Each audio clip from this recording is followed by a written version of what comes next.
Hello everyone, कैसे हो आप सब लोग। जैसे कि आपको पता है, हरियाणा सीईटी ग्रुप सी जिसका एग्जाम 26 और 27 जुलाई 2025 को हुआ है, उसकी ऑफिशियल आंसर की रिलीज हो चुकी है। तो आप सब के मेरे पास बहुत ज्यादा डाउट आने लग रहे थे कि सर इसके अंदर नॉर्मलाइजेशन कितना होगा, कौन से वाले शिफ्ट के अंदर कितना नॉर्मलाइजेशन होगा। और जैसे कि आपको पता ही है भाई, जो हमारी पुरानी एक्सेल एनालिसिस की वीडियो, चाहे वो हरियाणा ग्रुप डी का एनालिसिस हो, हरियाणा ग्रुप सी जो मेन्स का एग्जाम हो उसका एनालिसिस हो, या टेक्निकल एग्जाम का जो हमारा एनालिसिस होता है, वो वन ऑफ दी बेस्ट रहता है और आज तक उसके अंदर कोई भी गड़बड़ होने की गुंजाइश नहीं है। तो मैंने सोचा क्यों ना भाई फॉर्मूला बेस, जो प्रॉपर फॉर्मूला एनटीए या फिर एचएसएससी यूज करती है, उसी फॉर्मूला के आधार पे प्रॉपर एक्सेल के अंदर मैं आपको एनालिसिस करके दिखाऊं कि भाई कौन से वाले शिफ्ट के अंदर कितने मार्क्स कम होंगे और कितने मार्क्स ज्यादा होंगे। इस वाली वीडियो के अंदर मैं आपको एक एक चीज बताऊंगा भाई नॉर्मलाइजेशन के बारे में। जो जो आपके जितने भी डाउट हैं सारे के सारे इस वीडियो के थ्रू क्लियर हो जाएंगे। तो चलिए वीडियो में हम आगे बढ़ते हैं। आगे बढ़े उससे पहले मैं बता दूं कि जो हमारा यूट्यूब चैनल है हरियाणा एग्जाम्स, भाई इसका नाम हो सकता है फ्यूचर में चेंज भी हो जाए। बाकी तो आपको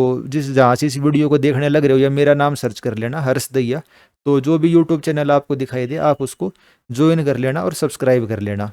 उसके अलावा हम टेलीग्राम के ऊपर भी हैं। जो मैंने आपको एक्सेल का एनालिसिस करके दिखाया है ना, इसकी जो एक्सेल फाइल है, मतलब जो नॉर्मलाइजेशन का पूरा प्रोसेस है, वो आपको टेलीग्राम के ऊपर मिल जाएगी। उसके अलावा जो हमारी पुरानी ग्रुप सी की, ग्रुप डी की जो एक्सेल की एनालिसिस है, तो ग्रुप के जो फाइल सेक्शन के अंदर जाओगे ना, सारी की सारी एक्सेल आपको मिल जाएंगी। आप ये मान के चलिए इकलौता हमारा ऐसा चैनल है या भाई ग्रुप है जो अपने सारे के सारे एनालिसिस को सेम डे या फिर अगले दिन उसकी एक्सेल फाइल ओरिजिनल फॉर्म में टेलीग्राम के ऊपर अपलोड कर देता है। अपलोड करने का पर्पज ये रहता है भाई, जो भी स्टूडेंट हमारी वीडियो को देखते हैं या भाई एक्सेल का एनालिसिस पे खुद भी करना चाहते हैं, तो उनके लिए भी इस चीज में हेल्प हो जाए। और कितने बड़े बड़े इसके अंदर फॉर्मूले लगाने पड़ते हैं और इसमें कितना टाइम लग जाता है, उसका मैं आपको एक उदाहरण दूंगा। देखिए ये कब की है, ये कल की है 5:26 पे ये हमने एनालिसिस करना वगैरह शुरू किया था। और मैं आज की आपको दिखाता हूँ। आज ये मैंने दिन में डाल रखे हैं 3:07 पे। इतना बड़ा तो केवल एक ही सिंगल फॉर्मूला है। ऐसे ऐसे इसके अंदर कोई 10 फॉर्मूला लगाने पड़ते हैं, 3-4 स्टेप होते हैं, तब जाके पूरी की पूरी कट ऑफ बनती है। इसके अंदर रिफाइन करना पड़ता है, किसी फॉर्मूले में कोई गड़बड़ आ जाती है फिर उसको ठीक करना पड़ता है, तो तब जाके ये सारा का सारा प्रोसेस होता है। तो जो हमारा एफर्ट है भाई, उसको आप अप्रिशिएट कैसे कर सकते हैं भाई, आप हमारे यूट्यूब को सब्सक्राइब कर सकते हैं और टेलीग्राम पे हमको ज्वाइन कर सकते हैं। अभी चैनल के ऊपर बहुत कम सब्सक्राइबर है, कम से कम 10,000 सब्सक्राइबर का भाई मैं टारगेट लेके चलता हूँ। इस महीने के अंदर आप हमारे सब्सक्राइबर करवा देंगे। तो चलिए वापस हम अपने नॉर्मलाइजेशन के ऊपर आ जाते हैं। तो भाई मैंने आपको टेलीग्राम के ऊपर और बाकी सोशल मीडिया के ऊपर एक लिंक दिया था कि भाई आपका जो स्कोर बनने लग रहा है ऑफिशियल आंसर की के हिसाब से, आप उसको भाई अपलोड करें, अपना रिस्पॉन्स दे उसके अंदर। तो उसके अंदर करीब करीब 1000 बच्चों ने इस वाले फॉर्म को भरा है। तो काफी मतलब बढ़िया ही रिस्पॉन्स मानूंगा मैं, 1000 बच्चों ने फॉर्म को भरा है। क्योंकि इतने बड़े बड़े टेलीग्राम ग्रुप हैं, उनके ऊपर जो पोल डालते हैं उस पर भी भाई 10,000 के आसपास रिस्पॉन्स आते हैं। और आपने हमारे ऊपर इतना भरोसा दिखाया, 1000 बच्चों ने इस फॉर्म को भरा, तो एक उससे मतलब आप ये कह सकते हो बिल्कुल एक्यूरेट अंदाजा लगाना हमारे लिए पॉसिबल हो गया कि भाई कौन से वाली शिफ्ट के अंदर नॉर्मलाइजेशन कितना होगा। वैसे तो आपको थोड़ा थोड़ा अंदाजा वैसे भी हो गया था भाई कौन से वाली शिफ्ट आसान है, कौन से वाली शिफ्ट मुश्किल है, लेकिन यहाँ जो प्रॉपर साइंटिफिक तरीके से मैं आपको बताऊंगा किस शिफ्ट में कितना हुआ। तो सबसे पहले मैं आपको नॉर्मलाइजेशन दिखाऊंगा, उसके बाद इस पूरी की पूरी एक्सेल शीट को समझाऊंगा भाई स्टेप 1 के अंदर हमने क्या किया, इस वाली लिस्ट को कैसे प्रिपेयर किया, फिर स्टेप 2 कैसे प्रिपेयर किया और स्टेप 3 कैसे प्रिपेयर किया। और जो भाई एचएससी का फॉर्मूला होता है नॉर्मलाइजेशन का, जो भाई एचएससी इस्तेमाल करती है, ये आप उनका ऑफिशियल नोटिफिकेशन देख सकते हो 4 नवंबर 2022, पूरा इन्होंने फॉर्मूला समझाया हुआ है। जो मेथड ये यूज करती है एचएससी या फिर एनटीए नेशनल टेस्टिंग एजेंसी, वही वाले मेथड को इसमें अपनाया गया है। तो अब देख लेते हैं नॉर्मलाइजेशन कितना होगा। हम सीधा फाइनल स्टेप के ऊपर आ गए हैं। एक बार ये फाइनल स्टेप मैं आपको बता दूं कितना नॉर्मलाइजेशन होगा। फिर जो बच्चे जानने के इच्छुक हैं भाई ये कैसे बनती है, एक्सेल कैसी होती है, कौन सा फॉर्मूला इसके अंदर मैंने लगा है, वो मैं आपको बाद में बताऊंगा। तो सबसे पहले देख लेते हैं कौन से शिफ्ट में कितना नॉर्मलाइजेशन होगा। ये आप अपना स्कोर देख सकते हो। अगर आपको कंपेरिजन करना भाई 26 की मॉर्निंग, 26 की इवनिंग, 27 की मॉर्निंग, 27 की इवनिंग, और फिर नॉर्मलाइज स्कोर। फॉर एग्जाम्पल किसी बच्चे का 27 की मॉर्निंग में, 27 तारीख की मॉर्निंग में कितना स्कोर है, 80 नंबर है। 27 की मॉर्निंग में किसी के 80 नंबर है तो वो किसके इक्विवेलेंट है, 71 नंबर की, 71 नंबर की। 80 नंबर उसके किसके बराबर है, 71 की। उसी तरीके से किसी के 62 नंबर है, वे किसके बराबर है, वे 71 नंबर के बराबर है। 26 की मॉर्निंग शिफ्ट के नंबर 71 के बराबर हो जाएंगे और 80 नंबर इसके 71 के बराबर हो जाएंगे। प्रॉपर ये फॉर्मूला है, आप देख सकते हो यहाँ से लेके यहाँ तक। इतना बड़ा फॉर्मूला आप मान के चलिए, मैंने भी काफी लंबे टाइम से नहीं बनाया था। मतलब पूरा दिमाग खुल जाता है एक एक फॉर्मूले को सेट करने में। पूरी एनालिटिक नॉलेज इसके अंदर यूज करनी पड़ती है, मैथमेटिकल फॉर्मूले पूरा गूगल पे सर्च करो, एरे कहाँ लगेगी, और हल्का सा 1 कोमा डेसिमल या कुछ भी गड़बड़ होते ही पूरा फॉर्मूला बिगड़ जाता है। तो बहुत ज्यादा मेहनत करके आपके लिए प्रिपेयर किया गया है। और इसमें गलती गुंजाइश आप बिल्कुल मत मानो। तो आपको क्लियर हो गया। इस तरीके से मैं एक्सेल शीट आपके साथ शेयर कर दूंगा, या भाई इसकी पीडीएफ बना दूंगा केवल इतने वाले पार्ट की, इसकी और इसकी, ठीक है, इस पूरे पार्ट की। तो अगर किसी को एक्सेल चलानी नहीं आती है या भाई अपने फोन के अंदर ओपन करने लग रहा है तो भी इस चीज को आसानी से समझ सकता है। और एवरेज नंबर कितने कम ज्यादा होंगे तो वो चीज भी मैं आपको दिखा देता हूँ। एवरेज नंबर आपके कितने कम या ज्यादा होंगे, तो एक्सेल के अंदर जो हमारे पास रिजल्ट है उसी को हमने इसमें फाइनल समरी के तौर पे आप इसको समझ सकते हो। भाई ये फाइनल समरी है आपकी। तो 26 की मॉर्निंग के अंदर एवरेज 7 नंबर आपके बढ़ सकते हैं। 26 की इवनिंग में एवरेज 4 नंबर कम होंगे। 27 की मॉर्निंग वालों के 8 नंबर एवरेज कम होंगे और 27 की इवनिंग वालों के 4 नंबर कम होंगे। और ये सभी के लिए ये मैं एवरेज बता रहा हूँ। जैसे 26 की मॉर्निंग में किसी के एक नंबर भी बढ़ने लग रहे हैं, 0.7 नंबर बढ़े हैं इस बच्चे के, ठीक है, ये भी 26 की मॉर्निंग का ही है। और उसी तरीके से 27 की मॉर्निंग में से केवल 4 नंबर कम हुए हैं, लेकिन इस बच्चे के 9 नंबर कम होने लग रहे हैं, इसके 9.5 नंबर कम होने लग रहे हैं, 9.5 नंबर भी कम होने लग रहे हैं, किसी के 8 नंबर कम हो रहे हैं और किसी के केवल 3 या 4 नंबर कम होने लग रहे हैं, जैसे इस बच्चे के 4 नंबर कम हो रहे हैं। तो अलग अलग स्कोर के ऊपर अलग अलग नॉर्मलाइजेशन होती है। ये जरूरी नहीं है कि भाई एक शिफ्ट के अंदर सभी बच्चों के 7 नंबर कम होंगे या सभी के 8 नंबर कम हो जाएंगे, ठीक है। तो 80 पे हो सकता है आपके 1 नंबर ही बढ़े और 60 वाले के हो सकता है 5 नंबर बढ़ जाए। तो और ये भी जरूरी नहीं ज्यादा नंबर वाले के ज्यादा स्कोर कम या ज्यादा होगा। तो नॉर्मलाइजेशन का प्रॉपर मैथमेटिकल फॉर्मूला होता है। एक जो मोटा मोटा होता है भाई, इसकी समरी जो होती है ये आप समरी देख सकते हो। और उसके अलावा किस स्कोर पे कितना कम ज्यादा होगा वो मैंने आपको बता ही दिया। जैसे कि आप अपनी स्क्रीन के ऊपर ये देखिए 26 की मॉर्निंग के अंदर जिसके 85 से लेके मतलब 82 से लेके 85 के आसपास नंबर है, उसका क्या रहेगा, 1 से लेके 2 नंबर ही ज्यादा बढ़ेंगे। जिसके 26 की मॉर्निंग में 80 से 85 नंबर यानी कि बहुत अच्छे नंबर हैं, उसके केवल 1 या 2 नंबर ही बढ़ेंगे, उसके बहुत ज्यादा नंबर नहीं बढ़ेंगे। लेकिन 26 की मॉर्निंग के अंदर जब हम 70 के आसपास आ जाते हैं, 70 मार्क्स के आसपास, 65 से लेकर 70, तो आप नंबर देखिए 7, 7.5, 8 नंबर भी बढ़ने लग रहे हैं। और जिसके 60 नंबर के आसपास उसके तो 9 नंबर बढ़ जाते हैं। 63 वाले के इंक्रीज होकर 72.01 हो जाएंगे। और ये कितने डेसिमल पॉइंट तक है, जैसे कि आपको पता हमारे भाई 4, 4, 5, 5 डेसिमल पॉइंट तक। ये देखो 1, 2, 3, 4, 5, 6, 7, 8, 9, मतलब कंप्यूटर ने दिखाना बंद कर दिया, इतना तगड़ा हम एनालिसिस करते हैं। 8, 8, 9, 9 डेसिमल पॉइंट तक आपको हम एनालिसिस करके दिखाने लग रहे हैं। तो गलती गुंजाइश तो इसमें मानना मत। और अगर किसी को शक है तो जब इसका अब मैं फॉर्मूला आपको समझाऊंगा तो वो वाली चीज भी आप इसके अंदर देख के समझ सकते हैं। फिर आ जाते हैं 26 की इवनिंग शिफ्ट में। जिनके बहुत ज्यादा नंबर हैं उसके क्या होंगे, 2, 2, 1, 1 नंबर कम हो जाएगा। लेकिन जिसके एवरेज से नंबर है 78, 77 यानी 70 की लाइन के, उनके 4, 5 नंबर कम हो जाएंगे। फिर 60 की लाइन में आ जाते हैं, 60 की लाइन वाले के 3, 3.5 नंबर कम हो जाएंगे। फिर आ जाते हैं 27 की मॉर्निंग वाली शिफ्ट में, यानी कि जो तीसरी शिफ्ट थी, जिसके बहुत अच्छे नंबर हैं 85 से लेकर 90 नंबर, उसके क्या होंगे, 4, 5 नंबर कम होंगे। लेकिन जिसके 70 की लाइन में नंबर है यानी 80 के आसपास है, 75 के आसपास, उसके 8 नंबर के आसपास कम होंगे। और जिसके इस वाले शिफ्ट में 65 नंबर के आसपास है, उसके 7, 8 नंबर कम होंगे। और 50 के आसपास है, उसके 4, 5 नंबर कम होंगे। और फिर आ जाते हैं बिल्कुल आखिरी वाली शिफ्ट के ऊपर 27 की इवनिंग, जिसके बहुत अच्छे नंबर हैं 80 से लेके 85, उसके 3 से लेके 5 नंबर बढ़ेंगे। 70 से 75 की लाइन में उसके 3, 3.5 नंबर बढ़ेंगे। 65 की लाइन में 4.5 के आसपास नंबर बढ़ेंगे, उसके 50, 55 के आसपास है 3, 3.5 नंबर बढ़ेंगे। तो ये आप देख सकते हो अलग अलग नंबरों के ऊपर अलग अलग वो भाई होता है नॉर्मलाइजेशन, ठीक है। जो ऑफिशियल फॉर्मूला है, जो आपने मेरी पिछली वाली वीडियो भी देखी होगी, HSC CET 2025 आंसर की रिलीज नॉर्मलाइजेशन कितना और कैसा होगा, उसके अंदर मैंने आपको ये वाला नोटिस भी समझाया था कि भाई हो सकता है एक शिफ्ट में किसी के नंबर बढ़ जाएं और एक शिफ्ट में किसी के नंबर घट जाएं। जैसे ये HSC का ऑफिशियल नोटिस है, इसके अंदर देखो इस बच्चे के कितने नंबर हैं, नॉर्मलाइजेशन फाइनल दिखा देता हूं मैं, 200 है। 200 वाले के क्या हो गए, 5 नंबर घट के 195 हो गए। लेकिन इसी वाली शिफ्ट के अंदर किसी बच्चे के मैं आपको बढ़ते हुए नंबर दिखाऊंगा, 155 वाले के 165 हो गए, 101 वाले के 129, यानी एक ही शिफ्ट में नंबर आपके बढ़ भी सकते हैं घट भी सकते हैं। तो वो डिपेंड करता है इन फॉर्मूलों के बेस पे। अब ये तो है नहीं भाई कुछ भी मैंने आके वक्त दिया, जो फॉर्मूले हैं उसके आधार पे आपको बताने लग रहा हूँ। नॉर्मलाइजेशन एक साइंटिफिक प्रोसेस होता है, वेल टेस्टेड होता है, हर एग्जाम में यूज होता है, चाहे वो अमेरिका का एग्जाम हो, भारत का हो, चाइना का हो। इसमें ये वाली चीज नहीं कि HSC ने कोई नई चीज लेके आ गई, क्योंकि कई मैं ऐसे ऐसे टीचर देखने लग रहा हूँ कहते हैं हम तो केस करेंगे, नॉर्मलाइजेशन ऐसे हो जाए वैसे हो जाए। भाई ये प्रॉपर फॉर्मूला होता है और उसी के आधार पे ये किया जाता है ना, और इसके अंदर कोई भी गलत चीज नहीं है। अब कई बच्चे जिसके इसके अंदर देखो 27 की मॉर्निंग में 8, 9 नंबर भी कम होने लग रहे हैं, वे कह सकते हैं ये गलत है, लेकिन भैया गलत नहीं होता, ये बिल्कुल सही होता है। और कोई भी इसके अंदर गलत चीज नहीं है। नॉर्मलाइजेशन के अंदर नंबर कम होना या बढ़ना एक बिल्कुल नॉर्मल प्रोसेस है। अब मैं बता देता हूँ इसको हमने बनाया कैसे है। सारी चीजें आपको क्लियर हो गई होंगी, ठीक है। कितने नंबर बढ़ेंगे, कितने घटेंगे, क्या करना है, चैनल को सब्सक्राइब करना, हरियाणा एग्जाम्स, या फिर आप यूट्यूब के ऊपर हर्ष दहिया को सर्च कर सकते हो। जो इंजीनियरिंग एग्जाम से रिलेटेड बच्चे हैं वो हरियाणा इंजीनियरिंग एग्जाम ये वाला लोगो लगा हुआ होगा, तो आपको ये वाला भी सब्सक्राइब कर लेना है, ठीक है। और टेलीग्राम के ऊपर यहाँ पे मैं आपको पीडीएफ दे दूंगा, एई जेई सिविल क्लब हरियाणा। अगर आप नॉन टेक्निकल एग्जाम की तैयारी करते हो तो इस वाले टेलीग्राम ग्रुप को भी आप ज्वाइन कर सकते हो। ग्रुप ज्वाइन करने से पता है क्या होता है, अब मैंने कई जो फेमस यूट्यूब के टीचर हैं या टेलीग्राम के ऊपर उनसे कहा कि भाई मैं ऐसे सर्वे करने लग रहा हूँ ना, तो इसके अंदर मैं कोई पर्सनल डाटा कलेक्ट करने लग रहा, ना मैं इसके अंदर कोई एडवर्टीजमेंट करने लग रहा, मैंने अपना नाम भी नहीं दिया था।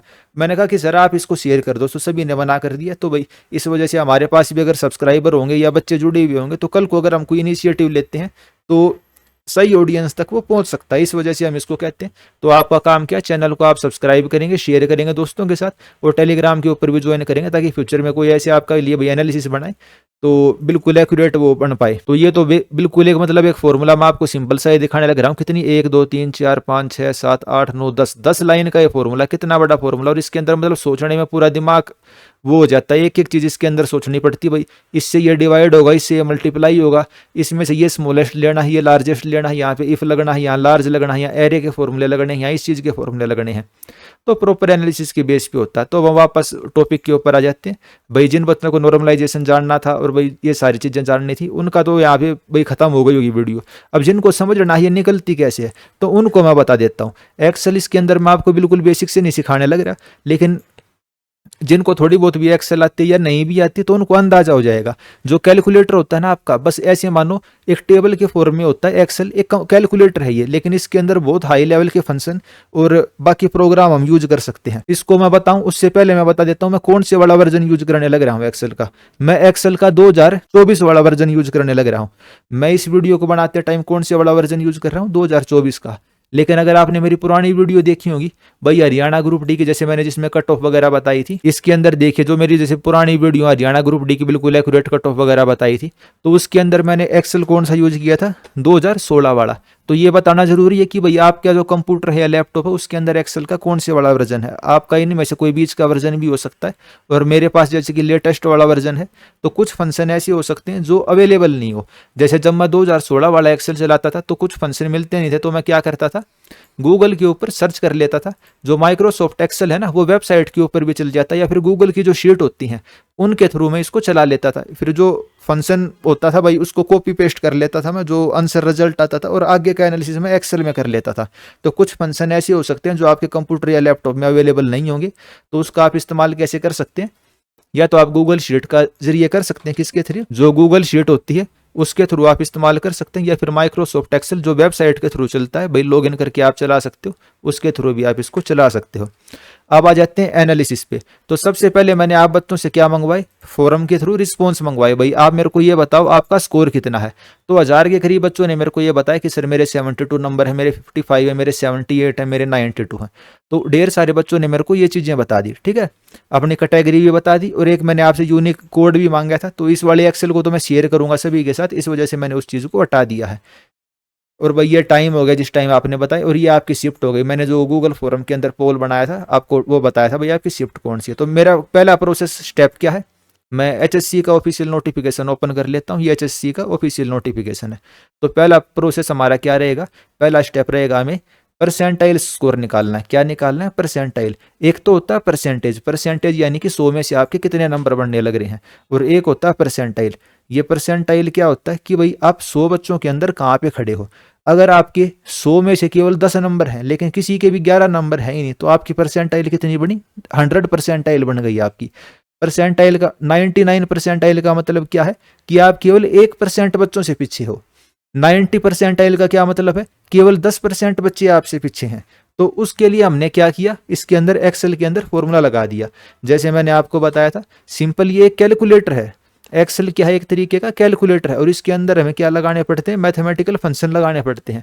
इसके अंदर तो सिंपल मैंने कॉपी पेस्ट किया हुआ है, वो मैं फॉर्मूला दिखा देता हूँ आपको मैंने क्या फॉर्मूला लगाया हुआ है। अब आप अपनी स्क्रीन के ऊपर देखिए, ये भाई मैंने जो आपको फिलहाल एक्सेल शीट में शेयर करूंगा उसके अंदर यहाँ पे फॉर्मूला नहीं लगा हुआ है, लेकिन जो मैंने फॉर्मूला लगाया वो मैं आपको दिखा देता हूँ दूसरी शीट में। बाकी कॉपी पेस्ट करके मैं वहाँ भी दिखा दूंगा आपको, ठीक है।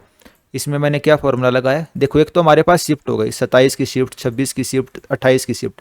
लेकिन जब हम परसेंटाइल निकालेंगे तो 26 की मॉर्निंग शिफ्ट को हम 26 की इवनिंग के साथ तो कंपेयर कर नहीं सकते। तो सबसे पहले हमें इसमें से क्या फिल्टर लगाना पड़ेगा, काउंट इफ एस का। ठीक है भाई, मैं केवल तभी गणूंगा, मैं क्या करूंगा, केवल तभी गणूंगा जब, जैसे कि 27 की इवनिंग के लिए मेरे को परसेंटाइल निकालनी है, तो मैं क्या करूंगा, 27 की इवनिंग के लिए परसेंटाइल निकालने के लिए मैं केवल 27 की इवनिंग वाले बच्चों को गिनूंगा। काउंट इफ यानी कि 27 इवनिंग वाले बच्चे, इस पूरी की पूरी लिस्ट के अंदर तो भाई 27 इवनिंग भी है, मॉर्निंग में, तो मैं केवल किसको फिल्टर कर लिया मैंने, 27 इवनिंग को। अगला क्या है, 26 इवनिंग, तो इसमें देखो 26 इवनिंग ऑटोमेटिकली फिल्टर होने लग रहा है आपको, यहाँ से ऊपर देखो इसमें 26 इवनिंग सेलेक्ट हो रखा है। अब मैं अगले सेल के अंदर जाऊंगा, तो जिस भी सेल के अंदर मैं जाने लग रहा हूं केवल उसके सामने वाला सिलेक्ट हो रखा है। ठीक है, इसके अंदर 27 की मॉर्निंग इसने ऑटोमेटिकली उठा लिया। तो इस तरीके से इसमें सारे सेलेक्ट होते जाएंगे। तो सबसे पहले मैंने क्या किया, सारी शिफ्टों में से जिस वाली शिफ्ट का मेरे को परसेंटाइल निकालनी है तो उसको मैंने सेलेक्ट कर लिया, यानी कि उसको एरे के फॉर्म में मैंने निकाल लिया। काउंट इफ एस, B10 से B367 में से मैंने किसको निकाल लिया, B10। यानी जिस भी चीज़ का मैं एनालिसिस करने लग रहा हूँ, मैं 85 मार्क्स की यानी ये इस वाले बच्चे के मैं परसेंटाइल निकालूंगा तो मैं केवल 27 इवनिंग वाले बच्चों को ही देखूंगा। तो इस वजह से पहले मैंने B10 को सिलेक्ट किया। अब फिर मेरे को क्या सिलेक्ट करना पड़ेगा, अब मेरे को गिनना है, अब मेरे को क्या गिनना है, ऐसे बच्चे जिनके D10 यानी कि जिस बच्चे को मैं देख रहा हूं उससे कम या फिर उसके जितने नंबर हैं, उससे कम या फिर उससे जितने नंबर हैं। जैसे पहले वाला बच्चे के नंबर कितने, 85, तो इसमें इसको मैं दिखाता हूँ। 85 यहाँ पे सेलेक्ट हो रखा है ना, तो मैंने क्या देखा, जो नंबर है 85 से कम नंबर कितने बच्चों की हैं। लेकिन इसके अंदर कंडीशन क्या लगी हुई है, केवल मैं 27 इवनिंग वाले बच्चों को देखूंगा। अब इसमें 26 इवनिंग वाले की 84 है, तो वो वाले बच्चे को हम नहीं गण रहे, क्योंकि मैंने पहले क्या फिल्टर कर दिया, केवल मैंने 27 इवनिंग वाले बच्चे देखे। फिर मैंने क्या देखा, 85 से कम या उस जितने नंबर कितने बच्चों के, तो 85 तो हाईएस्ट था 27 इवनिंग के अंदर, जो हमारी ये वाली लिस्ट है इसके हिसाब से। ठीक है, ये भाई पहले वाला एनालिसिस है, आपके साथ फाइनल ये वाली लिस्ट शेयर करी जाएगी, क्योंकि ज़्यादा बच्चों ने इसको भरा। ये मैंने पहले भाई जब कम बच्चों ने रिस्पॉन्स दिया था तब का मैं परसेंटाइल आपको दिखाने लग रहा हूँ। ठीक है, तो ये मैंने क्या कर लिया, इसके अंदर 85 से नंबर कम कितने बच्चों की हैं 27 की इवनिंग शिफ्ट के अंदर। तो ये तो आ गई भाई टोटल कितने बच्चे हैं जिनके 85 से कम या ज़्यादा नंबर है, मतलब वो कम या उस जितने नंबर। और डिवाइड हमें क्या करना पड़ेगा, डिवाइड करना पड़ेगा टोटल बच्चों से। लेकिन चारों शिफ्टों के हम टोटल नहीं करेंगे, जो हम टोटल करेंगे केवल किसके टोटल करेंगे, उस वाली शिफ्ट के। तो इस वजह से यहाँ पे जो आपको B10 दिखने लग रहा है ना, B10 कौन सा है, B10 है ये 27 इवनिंग वाला। ठीक है, इसमें देखो B10 कौन सा है, 27 इवनिंग वाला, लाल रंग से जो हाईलाइट हो रखा है। तो केवल 27 इवनिंग वाले कितने बच्चे हैं, केवल उसको हमने गिना है, और 100 से हमने इसको गुणा कर दिया परसेंटाइल निकालने के लिए। और इस तरीके से हमारी क्या बन गई, परसेंटाइल निकल गई। और जो स्मॉलर देन और इक्वल टू का यूज करने के लिए हमको क्या यूज करना पड़ा, जो ये डबल कोट वाला ब्रैकेट है इसके अंदर स्मॉलर देन और इक्वल टू लिखा, और साथ में हमें क्या यूज करना पड़ा, एंड D10, यानी कि जिस बच्चे के हम नंबर देखने लग रहे हैं। तो इस तरीके से हमने क्या निकाल ली, परसेंटाइल निकाल ली। ये वाली चीज आप समझ गए। इसको मैं सेलेक्ट कर लेता हूँ, Ctrl+C। ठीक है, आपके साथ जो मैं एक्सेल शेयर करूंगा उसके अंदर आप इसको मैं पेस्ट कर देता हूँ, ताकि आपके फ्यूचर वही अगर आप इसको देखना चाहो तो इसको देख सकते हो। केवल मैं फॉर्मूला पेस्ट करता हूँ, = हटा देता हूँ आगे से। कोई भी फॉर्मूला यूज करने के लिए = का साइन होना जरूरी है एक्सेल के अंदर। तो जब आप इस एक्सेल को देखोगे तो ये वाला फॉर्मूला आपको यहाँ पे लिखा हुआ दिख जाएगा। बस ये आपके देखने के लिए मैंने इसको यहाँ लगा दिया, क्या ताकि कोई बच्चा इसको सीखना चाहे तो कर सकता। तो सबसे पहले मैंने क्या निकाल लिया, परसेंटाइल। अब अगला स्टेप क्या था, अब अगला स्टेप देखते हैं। अगले स्टेप में हमें क्या करना है, तो जो HSC ने एग्जाम्पल दिया उससे समझाऊंगा, और फिर जो मैंने किया उससे समझाऊंगा। तो ये 4 शिफ्ट थी मान लो, उसके अंदर अलग अलग बच्चों के नंबर। तो पहले स्टेप में हमने क्या की, सबकी परसेंटाइल स्कोर निकाल ली, तो वो हमने निकाल ली परसेंटाइल। अब हम अगले स्टेप के अंदर क्या करेंगे, जो परसेंटाइल स्कोर है उसको डिक्रीजिंग ऑर्डर में लिखेंगे। 100 परसेंटाइल, 99.99 परसेंटाइल, और 1 परसेंटाइल, 4-5 भाई 100 परसेंटाइल। तो क्या है, पहली शिफ्ट में भी किसी के 100 परसेंटाइल होंगे, सेकंड वाली शिफ्ट में भी, थर्ड वाली शिफ्ट में भी, और फोर्थ वाली शिफ्ट में भी। तो देखो 4 कैंडिडेट के कितने 100 परसेंटाइल। और इसी तरीके से जो अलग अलग परसेंटाइल है वो हो सकता है 2 बच्चों की हो, 3 बच्चों की हो सकते हैं। ठीक है, तो इस तरीके से हो सकता है, या 1 बच्चे के इक्वल हो। और यहाँ हम क्या कर लेंगे, रो स्कोर उनका लिख लेंगे। 100 परसेंटाइल पहली शिफ्ट में किसके थे, 200 नंबर वाले बच्चे के, दूसरी शिफ्ट में 194 के, तीसरी शिफ्ट में 188 के। तो इसको मैं कर देता हूँ बंद। और जिस एक्सेल में मैं आपको दिखाने लग रहा था वो दिखाता हूँ। अब इसके अंदर तो क्या हजारों बच्चों का डाटा, ये 100 4 बार लिखा हुआ है, लेकिन इसके अंदर देखो इसमें 100 केवल एक बार लिखा हुआ। तो इसको हम क्या करेंगे, अब एक एक बच्चे का तो हमें करना नहीं, हमें एक्सेल के अंदर फॉर्मूले लगाने होते हैं। तो उसके लिए हमारा फंक्शन होता है यूनिक फंक्शन। क्या यूनिक फंक्शन, हमने यूनिक फंक्शन लगाते हुए क्या कर लिया, यूनिक परसेंटाइल को लिख लिया। तो जो 100 है वो क्या आ गया, केवल एक बार आ गया। फिर उससे अगला क्या था 99.57, ये एक बार आ गया। 5495 ये एक बार आ गया। फिर ये देखो 5238 दो बार है, लेकिन इसमें क्या 5238 केवल एक बार, यानी कि हमने यूनिक निकालना है। हमें क्या है यूनिक, कोई भी चीज दो बार रिपीट नहीं होनी चाहिए, जैसे इन्होंने इसमें करा है। और फिर उनका स्कोर आ जाएगा, रो स्कोर S1 का, S2 का, S3 का, यानी चारों शिफ्टों का। तो जैसे हमारे पास 4 शिफ्ट थी, मॉर्निंग इवनिंग मॉर्निंग इवनिंग, तो वो हमने इसके अंदर लिख लिया।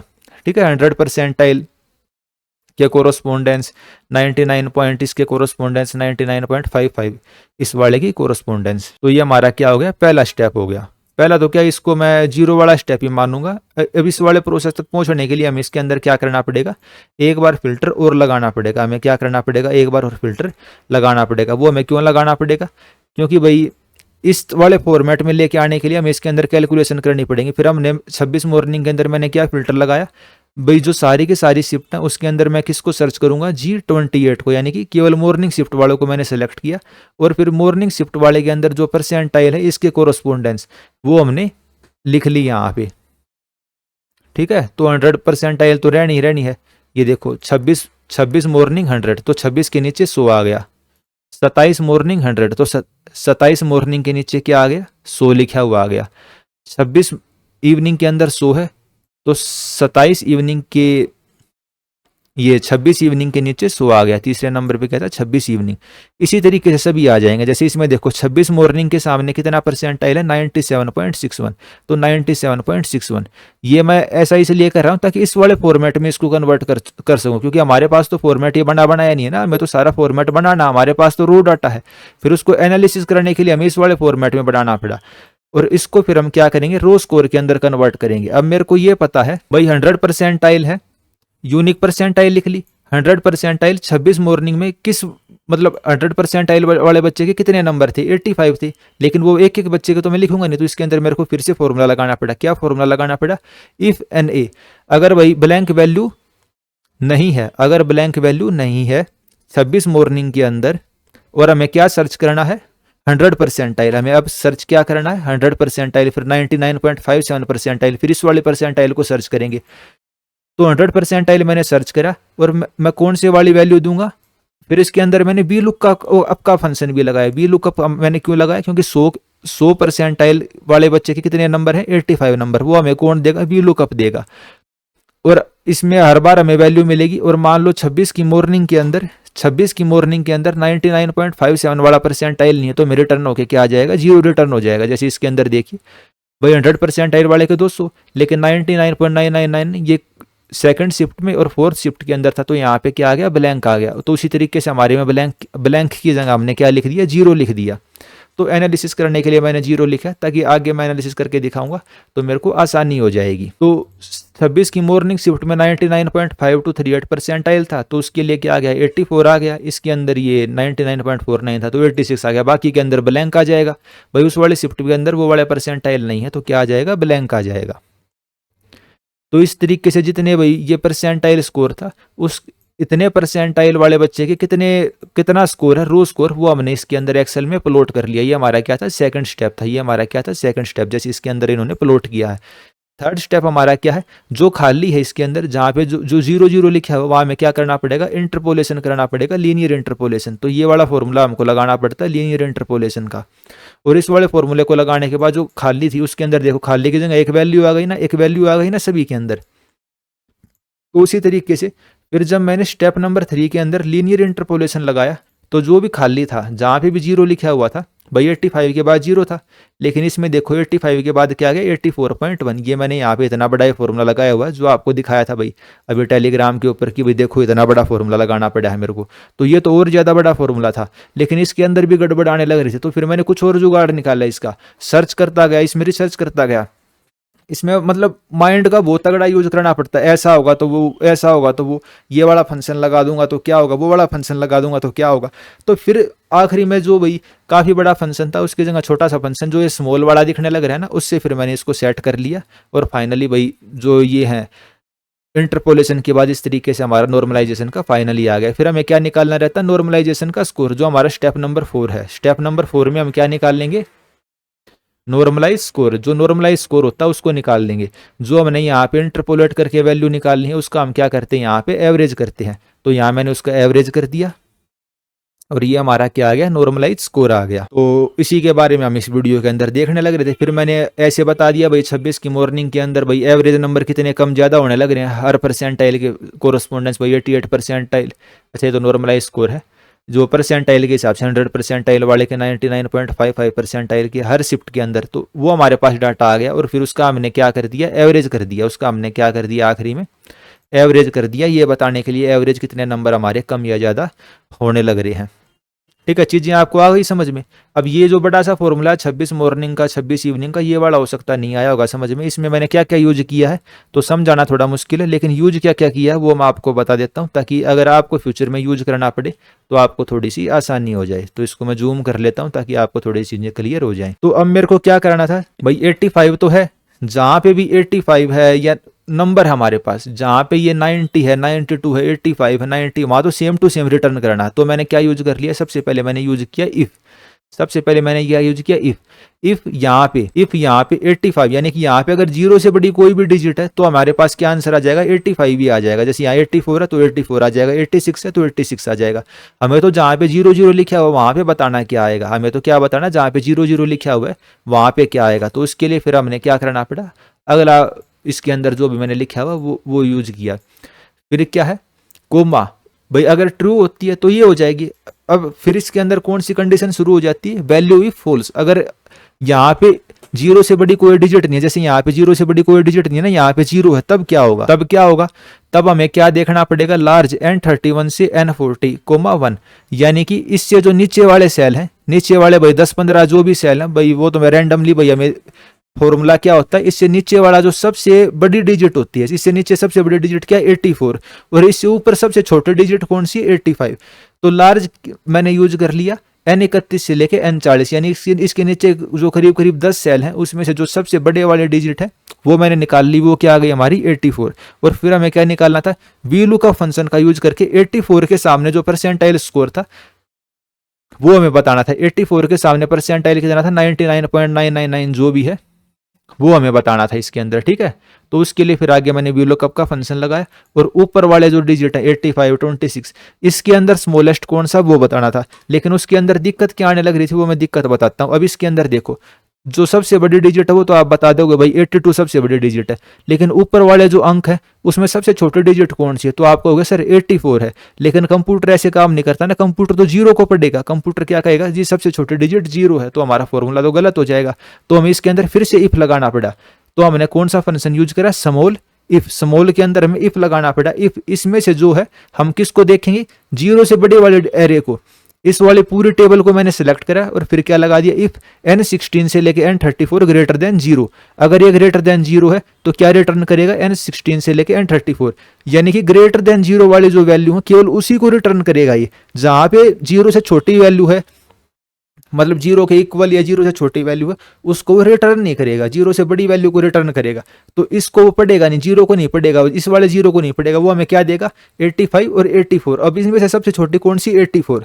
तो इस वाले फंक्शन से हमें क्या मिल गया, 84। फिर दोबारा लार्ज का हमें फंक्शन यूज करना पड़ा। फिर VLOOKUP हमें लगाना पड़ा कि भाई इससे सबसे छोटी वाले जो डिजिट है, इसके अंदर नीचे जो सबसे छोटी वाले डिजिट है उसके सामने जो ये हमें यूनिक परसेंटाइल दिखने लग रही है ना, मान लो 82 के सामने यूनिक परसेंटाइल है 98.57। तो उसके लिए हमें इसके अंदर क्या लगाना पड़ा, VLOOKUP का फंक्शन लगाना पड़ा। एक VLOOKUP हमें स्मॉल के लिए करना पड़ा, एक VLOOKUP हमें लार्ज के लिए करना पड़ा। फिर हमें डिवाइड करना पड़ता है इसको, भाई जो लार्जेस्ट वैल्यू है भाई इसका परसेंटाइल जो 99 पॉइंट है, माइनस जो इसके नीचे वाला जो फंक्शन है उसकी लार्जेस्ट परसेंटाइल।